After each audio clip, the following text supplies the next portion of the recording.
आता तुमच्या हातात घेतलेलं हे चॉकलेटची किंमत किती आहे? 40 रुपये, 100 रुपये. पण एका वेळी याच चॉकलेटची किंमत सोन्यापेक्षाही जास्त होती. हे तुम्हाला माहिती आहे का?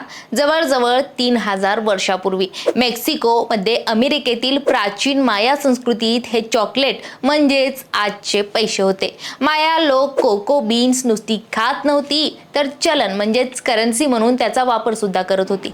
कल्पना करा, बाजारात भाजीपाला किंवा एखादी वस्तू घेण्यासाठी लोक चॉकलेटच्या बिया देत आहेत. एका कोको बीन्स मध्ये तुम्ही टोमॅटो खरेदी करू शकत होता, तर 100 बीन्स मध्ये तुम्ही गुलाम खरेदी करू शकत होता. कोकोची झाडं दुर्मिळ होती आणि त्यांना वाढायला खूप वेळ लागायचा, म्हणूनच ती इतकी मौल्यवान होती. याच कारणामुळे कोको बीन्स चोरणाऱ्याला कठोर शिक्षा दिली जात असे. विचार करा, चॉकलेटची चोरी म्हणजे थेट बँकेच्या पैशाची चोरी. आज आपण चॉकलेट फक्त खातो, पण एका काळात याच बीन्समुळे साम्राज्य चालत होतं. किती अविश्वसनीय गोष्ट आहे ना?